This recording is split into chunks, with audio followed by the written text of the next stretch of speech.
మీ ఎలాంటి వ్యాపార ప్రకటనలకైనా వెంటనే మా ఛానల్ సంప్రదించండి. అందరికి నమస్కారం. నేను శిరీష. ప్రస్తుతం మనతో పాటు ఉన్నారు ప్రముఖ ఆధ్యాత్మికవేత్త జ్యోతిష్య పండితులు రామదాస్ శర్మ గారు. గురుగారితో మాట్లాడతాం. నమస్కారం గురుగారు. నమస్కారం అమ్మా. గురుగారు, ఈ మే మాసంలో విశేషంగా మిథున రాశి వారికి ఎలా ఉండబోతుందంటారు? ఎలాంటి జాగ్రత్తలు తీసుకొస్తే ఈ మాసం కలిసి వస్తుందంటారు? ముఖ్యంగా చూసుకుంటే గ్రహ గోచరం ఎలా ఉంటుందంటారు ఈ మాసంలో వీరికి? ఇప్పుడు మిథున రాశి అమ్మా, మిథున రాశి ఓవరాల్గా జాతక రాశి పరిశీలన చేసేట్లయితే రాశిలో బృహస్పతి ఉన్నాడు, గురువు ఉన్నాడు.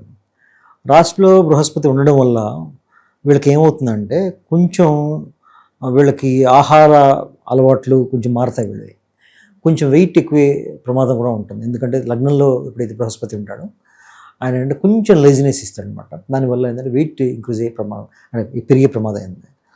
తర్వాత ఏంటంటే ఇంకొక ముఖ్యమైనది ఏంటంటే ఇప్పుడు వీళ్ళు తీసుకోవాల్సిన 9వ స్థానంలో రాహు ఉన్నాడు రాశి నుంచి. అంటే ఇప్పుడు ఏమవుతుంది, వీళ్ళకి తండ్రి గారి స్థానంలో ఎవరైతే ఉన్నారో ఆయన ఆరోగ్యం నుంచి కొంచెం చూసుకోవాలి.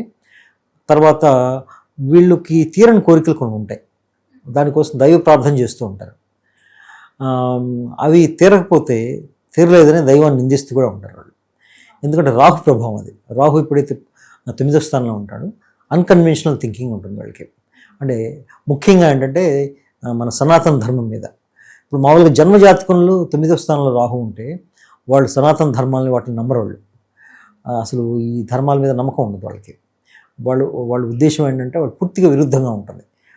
ఇప్పుడు రాశి నుంచి 9లో ఉన్నా కూడా ఆ శాఖలు ఉంటాయి కొంచెం. ఇప్పుడు ఏంటంటే మన బృహస్పతి దృష్టి ఉంది కాబట్టి రాహు మీద కొంతవరకు కంట్రోల్ అవుతుంది. పూర్తిగా ఉంటుందని చెప్పలేం, కానీ అయితే కొంచెం అది కూడా ఉంటుంది. తర్వాత ఈ ఏప్రిల్ టు మే మాసం మధ్యలో చూస్తే సూర్యుడు ఏకాదశ స్థానంలో ఉన్నాడు వీళ్ళకి. సూర్యుడు ఎప్పుడైతే ఏకాదశ స్థానంలో ఉన్నాడో సూర్యుడు 3వ రాశికి అధిపతి అయినా. అంటే వీళ్ళ కమ్యూనికేషన్ బాగుంటుంది, వీళ్ళు చెప్పేది పూర్తిగా ఎదుటి వాళ్ళకి అర్థమవుతుంది. తర్వాత ఏంటంటే వీళ్ళ మైండ్ సెట్ కూడా బాగా మంచి స్ట్రాంగ్గా ఉంటుంది.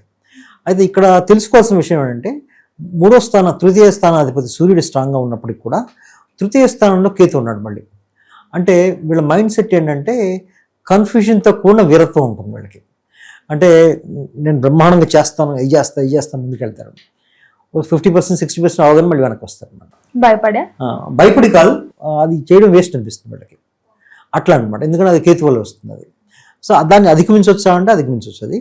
అయితే జూన్ తర్వాత గురువు ప్లేస్ మారినప్పుడు అప్పుడు ఇది చాలా వరకు కంట్రోల్ అవుతుంది.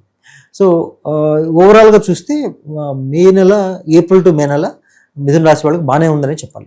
నేనైతే ఒక 70 నుంచి 80 మార్కులు దాకా ఇస్తాను. అందుకే మరి విద్యార్థులకు ఎలా ఉంటుందంటారు ఈ మాసంలో? విద్యార్థులకి కొంచెం డల్గా ఉండొచ్చు. ఎందుకంటే 4వ స్థానాధిపతి పైగా లగ్నాధిపతి రాష్ట్రాధిపతి బుధుడు దశమంలో ఉండి నీచపడ్డాడు. నీచంలో ఎప్పుడైతే రాష్ట్రాధిపతి 4వ స్థానాధిపతి ఉంటాడో దానికి సంబంధించిన కొంచెం డల్ అవుతాయి అన్నమాట. అంటే ఎడ్యుకేషన్ సంబంధించి కొంచెం వెనక్కి ముందుకే ఉంటుంది. ఎందుకంటే మైండ్ స్థిరంగా నిలవదు వాళ్ళకి. ఇప్పుడు వేరే బాగానే ఉన్నా కూడా జూపిటర్ బాగానే ఉన్నప్పుడు కూడా బుధుడు కొంచెం బాగలేడు కాబట్టి వీళ్ళు కొంచెం ఎక్కువ సాధన చేస్తే ముందుకెళ్తాయి. విద్యార్థులకు ఓవరాల్గా చెప్పాలంటే కొంచెం యావరేజ్గా ఉంటుందని చెప్పాలి. ఉద్యోగ వ్యవస్థలో ఉన్న వారికి ఎలా ఉంటుందంటారు? ఉద్యోగం మారాలి అనే ఆలోచన మారచ్చు అంటారు ఈ మాసంలో? మారే పరిస్థితులు కూడా కొంతమందికి వస్తాయి. ఎందుకంటే మన 10వ స్థానంలో చాలా గ్రహాలు ఉన్నాయి. ఇప్పుడు శని భగవానుడు ఉన్నాడు, తర్వాత బుధుడు ఉన్నాడు, బుధుడు నీచపడి ఉన్నాడు, అలాగే కుజుడు ఉన్నాడు. ఈ మూడింటి వల్ల ఏమవుతుందంటే వీళ్ళు పనిచేసే ప్లేస్లో కొంచెం వీళ్ళ వెనక కాన్స్పిరసీ చేసేవాళ్ళు వీళ్ళంతా చాలా ఎక్కువ మంది ఉంటారు. దానివల్ల మారాలని అనుకుంటుంది, కానీ ఇప్పుడు మారే సమయం కాదు వాళ్ళకి. వాళ్ళు జూన్ దాకా వెయిట్ చేస్తే బెటర్. ఎందుకంటే జూన్లో అప్పుడు గురువు మారుతాడు. మారినప్పుడు వీళ్ళు పట్టిందలా బంగారం అవుతుంది. జూన్ తర్వాత బాగుంటుంది ఇంకా వాళ్ళకి. అయితే ఈలోపు మారే పరిస్థితులు కూడా వస్తాయి. ఎందుకంటే కొంచెం ఇబ్బంది పడతారు వాళ్ళు వర్క్ ప్లేస్లో ఉన్న పాలిటిక్స్ వల్ల. తర్వాత వీళ్ళు ఎమోషన్స్ కంట్రోల్ చేసుకోలేకపోవడం వల్ల, ఎందుకంటే బుధుడి వల్ల. రాష్ట్రాధిపతి బుధుడు 10లో ఉండి దశమంలో నీచిపడ్డాడు కదా, దాని తాలూకు ప్రభావం ఉంటుంది వీళ్ళ మీద. అయితే అది చెప్పుకోదగినంత స్ట్రాంగ్గా ఉండేది. ఎందుకంటే గురువు బృహస్పతి రాశిలోనే ఉన్నాడు కాబట్టి చాలా వరకు అది కంట్రోల్ అవుతాయి. వీళ్ళు అర్థం చేసుకోగలుగుతారు. ఓవరాల్గా బాగానే ఉంటుంది. ఇప్పుడు మే కంటే జూన్ ఇంకా బాగుంటుంది వీళ్ళకి. వివాహ యోగం ఉందంటారా? వివాహ ప్రయత్నాలు చేసే వారికి సక్సెస్ఫుల్ అంటారా ఈ మాసంలో? అలాగే ప్రేమ వివాహాలు జరిగే ఛాన్సెస్ ఉన్నాయంటారా? ఉన్నాయమ్మా. ఎందుకంటే శుక్రుడు పొజిషన్ కూడా బాగానే ఉంది వీళ్ళకి. వీళ్ళు పంచమ రాశి శుక్రుడు మేషంలో ఉన్నాడు, రవితో కలిసి ఉన్నాడు. కాబట్టి అది ముందుకెళ్ళే అవకాశం ఉంది వీళ్ళకి. అయితే బృహస్పతి సపోర్ట్ కూడా ఉంది, లగ్నంలో ఉన్నాడు కాబట్టి అయినా పంచమ రాశ్యాధిపతి. సో ప్రేమ వివాహాలు కూడా ముందుకెళ్తాయి. సంతాన యోగం ఉందంటారా సంతానం కోసం ప్రయత్నించే వారికి? కుటుంబ వాతావరణం ఎలా ఉంటుందంటారు? కుటుంబ వాతావరణం అంత స్టేబుల్గా ఉండదు వీళ్ళకి, అప్స్ డౌన్స్ ఉంటాయి. ఎందుకంటే కుటుంబ వాతావరణం సంబంధించి వీళ్ళ రాశ్యాధిపతి చంద్రుడు అలా మారుతూ ఉంటాడు కాబట్టి ఆయన మారినప్పుడు మంచి స్థానంలోకి వెళ్ళినప్పుడు బాగుంటుంది. కొంచెం యావరేజ్గా తీసుకుంటే మిగతా గ్రహాలు బాగానే ఉన్నాయి కాబట్టి అబే యావరేజ్ అని చెప్పొచ్చు మనకి. అంటే ఓవరాల్గా బాగానే ఉంటుంది. మరి ఓవరాల్ చూసుకుంటే ఈ మే మాసంలో అమావాస్య తర్వాత బాగుంటుందా, అమావాస్య ముందు బాగుంటుందా? అమావాస్య అయితే బాగుంటుంది, సెకండ్ అర్థం బాగుంటుంది. మరి ఎవరైనా పెట్టుబడులు పెట్టాలి, కొత్తగా వ్యాపారం స్టార్ట్ చేయాలి అన్న ఆలోచన ఉన్న వారికి ఎలా ఉంటుందంటారు? నా ఉద్దేశం అంటే కొంత ఆగితే మంచిది. ఎందుకంటే ఇప్పుడు రాష్ట్రాధిపతి రీచన్లో ఉన్నాడు, అలాగనే సప్తమ రాష్ట్రాధిపతి లగ్నంలో ఉన్నాడు కాబట్టి జూన్ దాకా ఆగితే మంచిది. జూన్ తర్వాత ఉచ్చపడతాడు ఆయన, అప్పుడు చాలా బాగా కలిసి వస్తుంది. దూర ప్రయాణాలు చేయొచ్చు అంటారా గురుగారు? దూర ప్రయాణాలు చేయొచ్చమ్మా, చేస్తాడు కూడా నా ఉద్దేశం. ఎందుకంటే ఏప్రిల్ 30వ తారీఖు శుక్రుడు ద్వాదశంలోకి వస్తాడు. ఆయన ద్వాదశంలోకి వచ్చినప్పుడు ఆటోమేటిక్గా దూర ప్రయాణాలు చేయాల్సి వస్తుంది. దూరం అంటే వేరే దేశం కాకపోయినా కనీసం వేరే రాష్ట్రం అట్లాంటివి. అంటే ఏప్రిల్ అంటే ఈ వైశాఖ మాసం నుంచి మే స్టార్ట్ అవుతుంది కాబట్టి మనం ఏప్రిల్ నుంచి ఏప్రిల్ 30వ తారీఖు ఆయన మారుతాడు, రాశి మారుతాడు. ఒక నెల పాటు అక్కడ ఉంటాడు అనమాట. ఆ నెలలోనూ దూర ప్రయాణాలు జరిగే అవకాశాలు ఎక్కువ. ఆర్థిక పరంగా ఎలా ఉంటుందంటారు? ఏమైనా ఖర్చులు పెరుగుతాయా తగ్గుతాయా?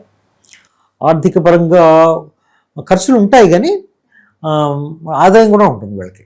ఆదాయం ఎందుకంటే ఏకాదశ స్థానంలో రవి ఉన్నాడుగా, రవి శుక్రుడితో కొన్నాళ్ళు కలిసి ఉంటాడు కాబట్టి ఆదాయం కూడా బాగుంటుంది. ఆ ఖర్చులకు మించి ఆదాయం ఉంటుంది వీళ్ళకి. జనరల్గా వీరి స్వభావం ఎలా ఉంటుందంటారు? మిథున రాశి వాళ్ళు చాలా మంచి తెలివైన వాళ్ళు. అంటే వాళ్ళకి ఏంటంటే వాళ్ళకి ఒక రకమైన ఆలోచన ఉంటాయి, రకరకాల ఆలోచనలు ఉంటాయి వాళ్ళకి. అన్ని రకాలుగా బాగా ఆలోచించగలరు. షార్ప్ మైండ్ ఉంటుంది వాళ్ళకి, మంచి ఇంటెలిజెన్స్ ఉంటుంది, మంచి కలుపుగోలు వ్యక్తులు వీళ్ళు. అంటే వీళ్ళ కమ్యూనికేషన్ స్టైల్ కానీ థింకింగ్ కానీ చాలా షార్ప్గా ఉంటుంది. మంచి సోషల్గా ఉంటారు వీళ్ళు. వీళ్ళ స్వభావాన్ని అంత ఈజీగా ఎస్టిమేట్ చేయలేము మనం. అయితే అలాగని చెడ్డవాళ్ళని చెప్పలేము, కానీ వీళ్ళకి చాలా లౌక్యం ఎక్కువ అన్నమాట. లౌక్యాన్ని బాగా ప్రదర్శిస్తారు వాళ్ళు. మరి ఈ మాసంలో, ఈ వైశాఖ మాసంలో వీరు దేని పట్ల జాగ్రత్తగా ఉంటే వీళ్ళకి కలిసి వస్తుందంటారు మిథున రాశి వాళ్ళకి? మిథున రాశి వాళ్ళకి కొంచెం ఆరోగ్య విషయంలో శ్రద్ధ తీసుకోవాలి వాళ్ళకి. ఉష్ణ ప్రభావం ఎక్కువ ఉండే అవకాశం ఉంది వాళ్ళకి. నరాలకు సంబంధించిన ఇష్యూస్ వచ్చే అవకాశం ఉంది, అంటే మైగ్రేన్ పెయిన్స్ కానీ. ఎందుకంటే రాష్ట్రాధిపతి 10లో ఉండే నీచంలో ఉన్నాడు కదా బుధుడు. బుధుడు సంబంధించిన నరాలు, ఇంటెలిజెన్స్ ఇవన్నీ ఎఫెక్ట్ అవుతాయి కొంచెం. సో కాబట్టి ముఖ్యంగా నరాలు అంటే ఎక్కువ ఉష్ణతత్వం సంబంధించి, తర్వాత నరాలకు సంబంధించిన ఇష్యూస్ వచ్చే అవకాశం ఎక్కువ ఉంది.